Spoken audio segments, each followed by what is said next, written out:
Bismillahirrahmanirrahim. Alhamdulillahi rabbil alamin wassalatu wassalamu ala rasulina Muhammadin wa ala alihi wa sahbihi ajma'in. Mengenai dengan kejadian Isra wal Mi'raj, ada beberapa muqaddimah dan juga sebelum berlakunya Isra wal Mi'raj dipanggil sebagai al-irhas. Irhas bermaksud satu perkara luar biasa yang berlaku kepada seorang nabi sebelum dilantik menjadi nabi. Itu dipanggil sebagai irhas. Adapun mukjizat, adapun Isra wal Mi'raj, dia adalah satu, kita panggil satu mukjizat daripada Allah Subhanahu wa taala.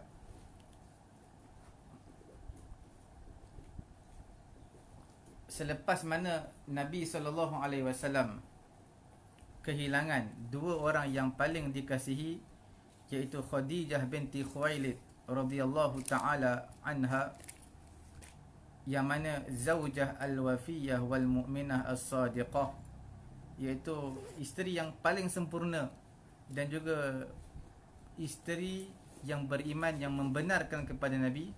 Dan juga selepas mana kematian Abu Talib, iaitu pakcik yang berani berhadapan dengan orang-orang Quraisy, membantu dia sentiasa bersama dengan Nabi SAW. Selepas kematian dua orang pembantu kuat Nabi SAW, pada tahun yang sama, kemudian pada ketika itu Nabi SAW berasa sangat berat, sangat sedih. Dan orang-orang Quraisy, wa nalat Quraisyun min Rasulillah sallallahu alaihi wasallam, orang-orang Quraisy mengambil kesempatan di atas dua orang insan, di atas dua kematian ini, Khadijah dan juga Abu Talib. Mereka telah melampau dalam syirik. Mereka buat perkara-perkara yang tidak sepatutnya kepada Nabi SAW. Jadi Nabi SAW dah tidak ada lagi tempat untuk berlindung di Mekah ni, kerana Abu Talib tak lagi backup Nabi, kerana Abu Talib telah pun mati. Dan tahun yang sama Khadijah radhiyallahu taala anha juga telah pun wafat. Nabi SAW ambil satu alternatif yang lain. Nabi SAW telah berhijrah ke Taif, pergi ke Taif. Ba'da an tahajjarat qulubu ahli Makkah, selepas mana menjadi batulah hati orang-orang Mekah ni, dan penuh dalam hati orang kafir Mekah ni dengan sifat hiqd. Hiqd ni sifat dengki, busuk hati dan tidak suka kepada dakwah Nabi dan juga ajaran Islam yang dibawa oleh Nabi SAW. Kemudian pintu-pintu dakwah telah ditutup di hadapan Nabi. Kebaikan telah ditutup sampai Nabi tak boleh nak buat apa-apa. Sehinggalah Nabi SAW pergi, tawajjaha amilan an yajida hunaka adhanan saghiyatan wa quluban mutafattahatan. Nabi SAW pergi ke Taif kerana mengharapkan di sana ada telinga-telinga yang menghulur, dengar, hati-hati yang terbuka untuk mendengar perbicaraan, percakapan Nabi SAW. Tetapi malangnya, istaqbalu hadha ad-dhaif al-karim bilu'min wa khissatin wa ghadarin wa khiyanatin. Tapi malangnya Nabi SAW disambut, tetamu yang mulia ni Nabi SAW disambut dengan cacian, dengan kehinaan, dengan pengkhianatan. Fawajahuhu bi kalimatil munkar, mereka telah lontarkan kepada Nabi kalimat-kalimat yang mungkar. Mereka telah lontarkan kepada Nabi dengan keburukan dan juga kejahatan. Wasallatu alaihi as-sufaha wal ghilman, mereka hantar orang-orang yang bodoh, orang-orang yang budak-budak yang tak tahu apa-apa. Mereka ni berbuat dua barisan. Mereka lontarkan yarmunahu bil hijarah, mereka lontarkan kepada Nabi batu. Warahat ad-dima tasilu min qadamaihi syarifataini, sehingga mengalirlah di telapak kaki Nabi, mengalirlah sampai ke tapak kaki Nabi yang mulia, mengalirlah darah disebabkan lontaran batu yang dilontarkan oleh orang-orang as-sufaha dan juga ghilman di penduduk Taif. Sebab apa Nabi pergi ke Taif? ulama menyatakan kerana Nabi SAW mereka mengharapkan di Taif itu ada Bani Saqif, Hawazin. Mereka ini adalah orang yang kuat. Mereka ini adalah orang yang kuat, yang mampu untuk mengalahkan orang-orang Quraisy. Jadi Nabi mengharapkan satu impian yang sangat besar, tetapi malangnya Nabi SAW telah dikhianati dan juga telah diperlakukan dengan perkara yang tidak baik.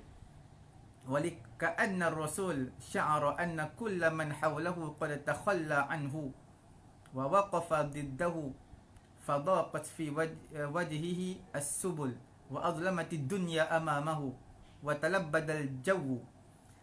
Nabi SAW merasakan setiap orang yang di sekelilingnya semua tinggalkan Nabi, semua tentang Nabi.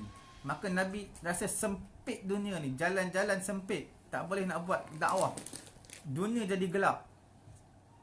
Kemudian jadi keadaan yang tidak baik. Sebab apa? Semua orang tolak Nabi. Ini perkara ni, peristiwa ni berlaku sebelum Isra' wal Mi'raj. Ini ujian yang dilontarkan kepada Nabi SAW, sehingga ulama menyatakan Nabi SAW tidak melangkah dengan satu langkah, melainkan dilontar dengan batu dan dibuat diherdik dan diperlakukan Nabi dengan perkara yang tidak baik. Sebab mereka ini penduduk pemimpin Mekah, Taif ini, mereka telah kumpul, letak dua barisan. Setiap baris ni, setiap langkah Nabi mereka akan baling dengan batu. Sampailah di sana Nabi SAW berada di satu kebun. Kebun tadi adalah milik Utbah dan juga Syaibah. Dua-dua ini anak Ibnai Rabi'ah, anak kepada Rabi'ah. Jalasal Mustafa salawatullahi alaih fi tariqi audatihi ila Makkah yastarih. Nabi bila mana orang Taif tak terima dah dakwah Nabi. Nabi dakwah di Mekah, orang tak nak terima. Tambah-tambah wafatnya Khadijah dan juga Abu Talib. Jadi Nabi semakin gelap dunia ni, Nabi berhijrah ke Taif, mengharapkan orang Taif ni kuat-kuat untuk mengalahkan orang-orang Quraisy. Tapi malangnya mereka juga tak terima dakwah Nabi. Jadi Nabi pun tak ada cara lain, terpaksalah pulang ke tanah air sendiri, iaitu di Makkahul Mukarramah. Dan dalam perjalanan daripada Taif pergi ke Makkah, Nabi berehatlah di satu kebun, iaitu kebun tersebut adalah milik Utbah dan juga Syaibah bin Rabi'ah. Dan Nabi wa rafa'a yadayhi da'iyan rabbahu wa multaji'an ilaihi taliban al-auna wal madad. Nabi SAW mengangkat dua tangannya dan juga minta berlindung kepada Allah, minta tolong bantuan minta bantuan Allah Subhanahu wa taala. Wa mustaghisan bil wahidil ahad. Nabi minta tolong kepada Allah. Allahumma ilaika ashku dha'fa quwwati wa qillata hilati. Sampai habis doa ini, Nabi mengadu kepada Allah tentang lemahnya kekuatan aku, sedikitnya helah aku. Wa tafattahat lahu abwabus sama'. Maka terbukalah pintu-pintu langit kepada Nabi. Maka malaikat datang. Wa hara'at al malaikatu linajdatihi. Malaikat datang nak bantu Nabi. Wa tasara'at bi amri rabbiha linusratihi. Malaikat bersegera datang kepada Nabi dengan perintah Allah Subhanahu wa taala untuk membantu Nabi. Walika'anna halas sama' yaqulu lahu, seolah-olah penduduk langit berkata kepada Nabi, in takhallat ankal ardu, sekiranya bumi tinggalkan kamu, penduduk bumi tinggalkan kamu, mereka tak nak terima kamu, fa innas sama' la tatakhalla anka, sesungguhnya penduduk langit tak akan tinggalkan kamu, sentiasa bersama dengan kamu wahai Muhammad. Wa in khadalaka ahlul ardi fa inna ahlas sama' la yakhzilunak, sekiranya penduduk bumi mereka hina kamu wahai Muhammad, ingatlah wahai Muhammad, penduduk langit sekali-kali tidak akan menghina kamu. Daripada Aisyah radhiyallahu taala anha, Aisyah pernah berkata kepada Nabi sallallahu alaihi wasallam, hal ata alayka yaumun kana ashad min yaumi Uhud. Ada tak wahai Muhammad Aisyah tanya, satu hari yang mana lebih dahsyat, lebih hebat berbanding hari dalam peperangan Uhud. Kerana peperangan Uhud ni gigi Nabi patah, kemudian pipi Nabi cedera. Ada tak satu hari, Aisyah tanya kepada Muhammad, yang lebih dahsyat daripada hari tersebut? Maka Nabi kata, laqad laqitu min qaumik ma laqit wa kana ashadda ma laqitu minhum yaumal aqabah. Sesungguhnya aku telah bertemu kaum kamu dan dia lebih dahsyat daripada apa yang aku telah temui pada hari Aqabah. Hari Aqabah ni hari yang dahsyat. Nabi dakwah diam-diam, secara sir. Iz aradtu nafsi, ketika Nabi kata aku bentangkan diri aku ni ala ibni abdi Yalil, aku bentangkan diri, aku dakwahkan kepada Abdi Yalil bin Abdi Kulal. Falam yujibni ila ma aradtu, dia tak sahut pun seruan aku. Dia tak sahut langsung seruan aku. Abdi Yalil ni salah satu ketua juga di Taif tersebut.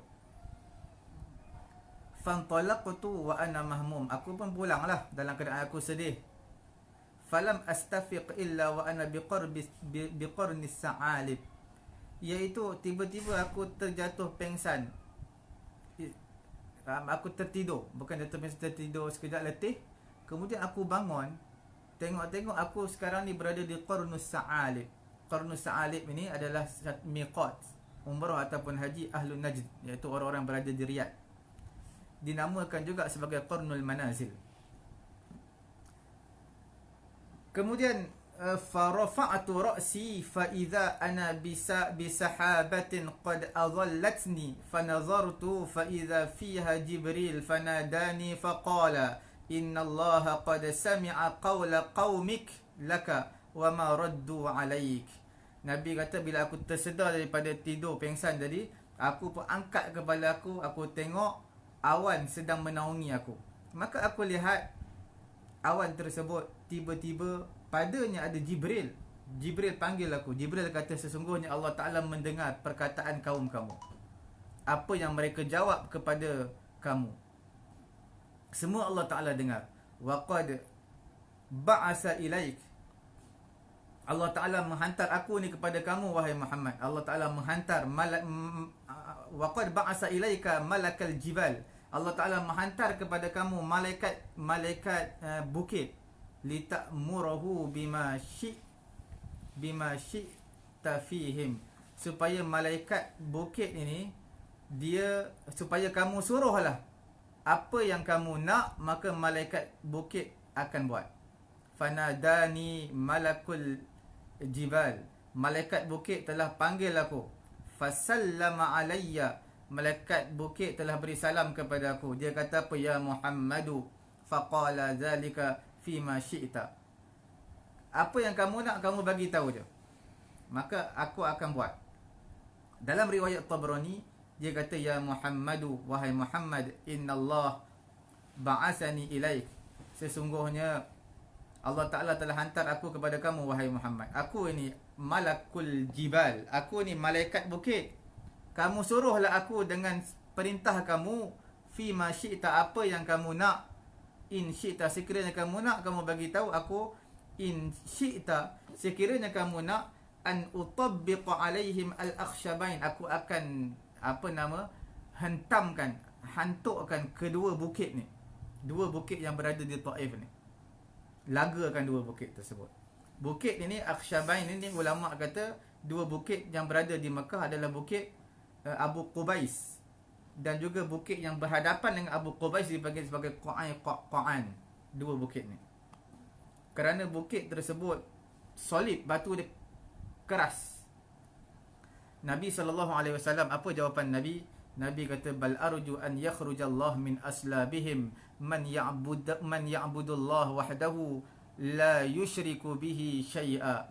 Jawapan Nabi, aku mengharapkan Allah Ta'ala akan mengeluarkan daripada tulang sulbi mereka orang yang menyembah Allah Subhanahu wa Ta'ala dan tidak mensyirikkan Allah Subhanahu wa Ta'ala. Ini jawapan Nabi kepada malaikat bukit supaya jangan binasakan mereka. Wa yurwa, diriwayatkan bahawasanya tempoh Nabi SAW berada di Taif 10 hari. Itulah kita panggil bidayatul irhasat, iaitu permulaan kepada irhas, kepada mukjizat Isra' wal Mi'raj ini. Wa awwalul isyarat, dan juga itulah tanda yang pertama litaskhiri tabi'ah. Allah Ta'ala tundukkan at-tabi'ah wal kaun lil Habib al-Mustafa, tundukkan bukit, tundukkan awan menaungi Nabi. Itu semua adalah nak bagi tahu satu awalul isyarat, satu peringkat demi peringkat. Allah Ta'ala tundukkan makhluk-makhluk ini tunduk kepada Nabi. Dan satu ketika nanti bila berlakunya peristiwa Isra' wal Mi'raj, lebih daripada itu makhluk-makhluk akan tunduk kepada Nabi sallallahu alaihi wasallam. Maka watabat nafsu Rasulullah sallallahu alaihi wasallam, telah tenanglah hati Nabi sallallahu alaihi wasallam, wa tama'anna qalbuhu ila nasrillah wa ta'yidihi wa aunihi, dan juga rasa lega sebab pertolongan Allah kepada Nabi sentiasa bersama Nabi, bantuan Allah sentiasa bersama Nabi. Nabi teruskan dakwah sekalipun sentiasa ada ranjau dan juga liku-liku yang Nabi kena tempuhi cabaran. Nabi tetap teruskan dakwah kerana Allah sentiasa bersama dengan Nabi. Kemudian datanglah pada marhalah ini selepas daripada pulangnya Nabi daripada Taif ini, maka berlakulah satu mukjizat yang besar, iaitu dipanggil sebagai mukjizat Isra' wal Mi'raj, yang mana Allah Subhanahu wa taala utuskan Jibril bersama dengan Nabi dan tundukkan, cepatkan perjalanan Nabi sallallahu alaihi wasallam di luar jangkauan manusia pada ketika itu. Ketika mana Nabi sallallahu alaihi wasallam pulang daripada Taif, jadi datang satu hadis Nabi sallallahu alaihi wasallam ba'da an qafala raji'an ila Makkah min rihlati Taif, pulang daripada Taif nak menuju ke Mekah, qama min jawfil lail yusalli bi nakhlah. Nabi berdiri semayang malam, di semayang tahajudlah di tengah-tengah malam. Nabi sembahyang di satu tempat nama dia Nakhlah. Tempat tersebut dekat dengan Mekah. Fasarafallahu ilaihi nafaran minal jinni min ahli nasibin. Jadi tiba-tiba Allah Ta'ala hantar satu rombongan daripada jin. Di kalangan jin tersebut ahli nasibin. Mereka ini mendengar akan perbicaraan Nabi. Mereka mendengar akan bacaan Nabi, bacaan Al-Quran. Falamma faraghu min salatih, apabila Nabi selesai, apabila mereka selesai semayang bersama dengan Nabi, wallau ila qaumihim munzirin, mereka pergi kepada kaum mereka, maka mereka beri peringatan kepada kaum mereka. Qad amanu bih, mereka ni jin beriman kepada Nabi. Wa ajabu ila ma sami'u, mereka mendengar, menyaut apa yang mereka dengar daripada bacaan Quran Nabi.